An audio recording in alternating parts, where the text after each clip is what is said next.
ಮೋದಿ ಅವರು ಆ ಸಂದರ್ಭದಲ್ಲಿ ಅವ್ರು ಇದ್ದು ಉತ್ತರ ಕೊಟ್ಟಿದ್ರೆ ಅವರ ಇನ್ನೂ ಇವರು ಬಿಜೆಪಿ ಅವರು ಏನು ಹೇಳ್ತಾರಲ್ಲ ಮೋದಿ ಅವರ ಒಂದು ವರ್ಚಸ್ಸು ಇದು ಇನ್ನೂ ಜಾಸ್ತಿ ಆಗ್ತಾ ಇತ್ತು.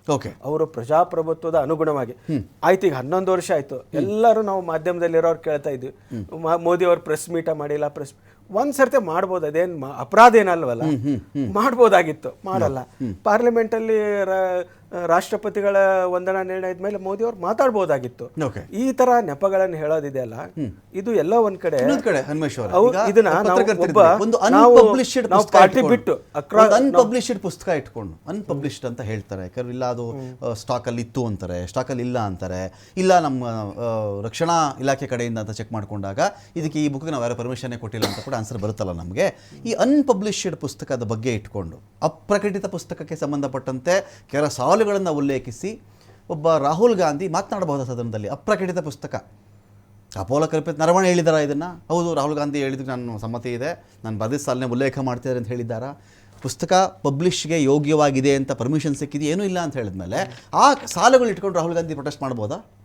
ನೋಡಿ, ನಮ್ಮ ದೇಶದಲ್ಲಿ ವಾಕ್ ಸ್ವಾತಂತ್ರ್ಯ ನಾವೆಲ್ಲ ಹೇಳ್ತೀವಲ್ಲ, ಮಾತನಾಡೋದಕ್ಕೆ ಬರೆಯೋದಕ್ಕೆ ಸ್ವಾತಂತ್ರ್ಯ ಇದ್ದಾಗ ಚರ್ಚೆ ಆಗುತ್ತೆ ಹೊರತು ಅದೇನು ನಿರ್ಧಾರಗಳಂತೂ ಬರಲ್ಲ. ಚರ್ಚೆ ಎಲ್ಲ ಯಾವ್ಯಾವುದೋ ವಿಷಯಗಳನ್ನು ಚರ್ಚೆ ಮಾಡ್ತಾರೆ. ಇಂಥ ವಿಷಯಗಳನ್ನ ಚರ್ಚೆ ಮಾಡೋದ್ರಿಂದ ಜನರಿಗೆ ಒಂದು ಸಂದೇಶ ಹೋಗುತ್ತೆ. ಅದು ಸರಿನಾ ತಪ್ಪು ಅನ್ನೋದು ಅಂತಿಮ ನಿರ್ಧಾರ ಆಗೇ ಆಗತ್ತೆ. ಅದು ಜನರೇ ತೀರ್ಮಾನ ಮಾಡ್ಬೋದು, ಅಥವಾ ಅದು ಬರೆದಿರೋದು ಎಷ್ಟರ ಮಟ್ಟಿಗೆ ಸತ್ಯ ಸುಳ್ಳು ಅನ್ನುವಂಥದ್ದು.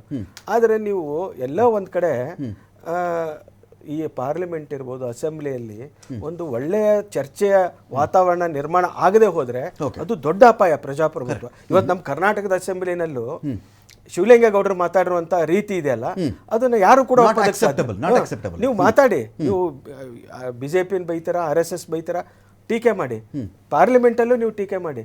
ಆದ್ರೆ ಅನ್ಪಾರ್ಲಿಮೆಂಟರಿ ವರ್ಡ್ಸ್ ಇರಬಾರದು. ಅದು ಆ ಜಾಗ ಇರೋದೇ ಚರ್ಚೆ ಮಾಡೋದಕ್ಕೆ.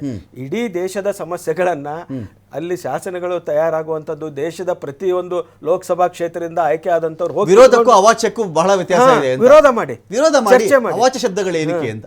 ಅವಾಚ್ಯ ಶಬ್ದಗಳು ಇರಬಾರ್ದು, ಮತ್ತು ಅಲ್ಲಿ ಸ್ವಾತಂತ್ರ್ಯ ಇರಬೇಕು ಚರ್ಚೆ ಮಾಡೋದಕ್ಕೆ. ಮತ್ತೆ ಎಲ್ಲಿ ಕೂಡ ಈ ದೈಹಿಕ ಹಲ್ಲೆ ಮಾಡುವಂತದ್ದು ಇದೆಯಲ್ಲ, ಅದು ಯಾವತ್ತೂ ಕೂಡ ಅಕ್ಸೆಪ್ಟೇಬಲ್ ಅಲ್ಲ. ಅದು ಯಾವುದೇ ಇರಬಹುದು.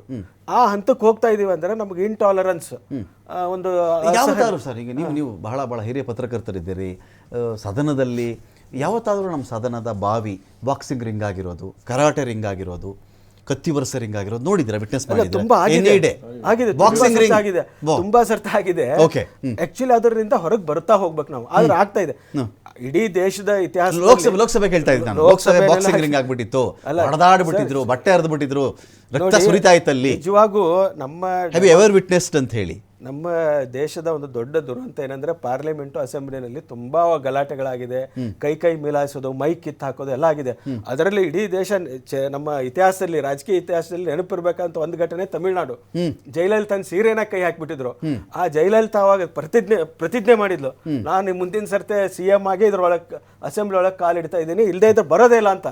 ಅವಳು ಅವತ್ತು ತನ್ನ ಸೀರೆ ಸೆರಗನ್ನ ಕರುಣಾನಿಧಿ ಕಡೆಯವ್ರು ಹೇಳಿದ್ರು ಅಂತ, ಕರುಣಾನಿಧಿ ಹೇಳಿದ್ರು ಅಂತ ಹೊರಗಡೆ ಹೋಗಿ ಅದನ್ನೇ ಶಪಥ ಮಾಡಿ ಹೋರಾಟ ಮಾಡಿ ನೆಕ್ಸ್ಟ್ CM ಆಗಿ ಒಳಗೆ ಬಂದ್ರು. ಸೊ ಈ ತರದ ಘಟನೆಗಳೆಲ್ಲ ನಮ್ಮ ದೇಶದಲ್ಲಿ ಆಗಿದೆ. ಪ್ರಧಾನಮಂತ್ರಿ ಅವರ ಮೇಲೆ ಈ ತರದ ಘಟನೆ ನಡೀತಾ ಇರಲಿಲ್ಲ ಅಥವಾ ನಡೀತಾ ಇತ್ತು ಅಂತ ಹೇಳಲಿಕ್ಕೆ ಲೋಕಸಭೆಯ ಅಥವಾ ಸದನದ ಹಿಂದಿನ ಕೆಲ ನಡಾವಳಿಗಳು ಪೂರಕವಾಗಿದ್ದಿರಬಹುದಲ್ವೇ ಬಿರ್ಲಾ ಅವ್ರಿಗೆ? ಹೌದು, ಈ ಸರ್ತೆ ನೋಡಿ ಪಾರ್ಲಿಮೆಂಟ್ ಅಲ್ಲಿ ನಡೆದಂತ ಘಟನೆಗಳು ತುಂಬಾ ಅಗ್ರೆಸಿವ್ ಆಗೇ ಇತ್ತು. ತುಂಬಾ ಚರ್ಚೆಗಳು, ಅದು ತೇಜಸ್ವಿ ಸೂರ್ಯ ಮಾತನಾಡುವಂತ ಸಂದರ್ಭದಲ್ಲಿ ಕೂಡ ಸಾಕಷ್ಟು ಪ್ರತಿರೋಧಗಳು ವ್ಯಕ್ತ ಆಯಿತು.